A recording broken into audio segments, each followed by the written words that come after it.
அண்ணமலை கிராமத்தின் நிலா நட்சத்திர இரவு.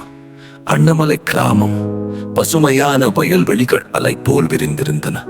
வெயிலில் பொன்னாக ஜொலித்த நெற்பயிர்கள் இப்போது இரவின் குளிர் காற்றில் மெதுவாக ஆடின. சின்ன ஓடைகள் ஓடி அதன் அருகே தவழும் தீப்பொறி போல ஜொலிக்கும் மின்மினி பூச்சிகள் ஜொலித்த அந்த கிராமத்தை இன்னும் கனவு போல காட்டின.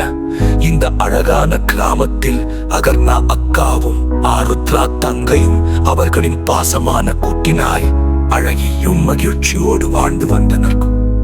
ஒரு நாள் இரவு வானம் கருமை விரிக்கப்பட்ட பட்டு போர்வை போல் இருந்தது. அந்த போர்வையில் ஆயிரக்கணக்கான வைரம் போல் நட்சத்திரங்கள் மின்னினது. சந்திரன் பந்தாய் எழுந்து வட்டமாய் புன்னகைத்தான். அகர்ணா ஆருத்ராவை அழைத்து, வா தங்கா,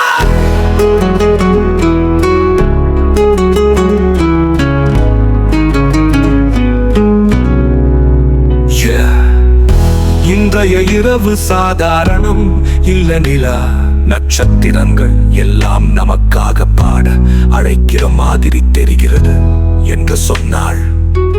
அவர்கள் மூவரும் வீட்டு முன் புல்வெளியில் அமர்ந்தார்கள். அழகி வாலையாட்டி மகிழ்ந்தது. அப்போ அகர்ணா மென்மையாக பாடத் தொடங்கினாள்.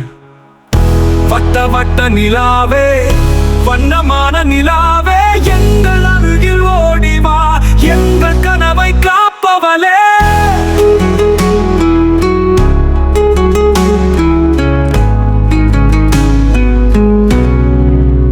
ஆருத்ரா கையை நீட்டி வானத்தை நோக்கி தன் பாட்டை சேர்த்தாள். நட்சத்திரங்கள் நின்னுது, நிறமோடு சிரிக்குது.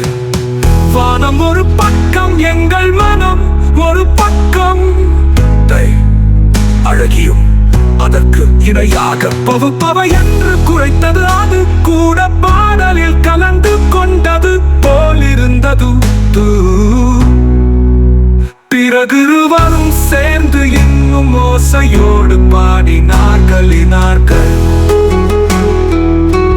ஓடி ஓடி வாருங்கள், ஒளி வீசும் நட்சத்திரமே, ஒளியோடு சேர்ந்து நின்று எங்கள் மனம் மகிழ்ச்சி.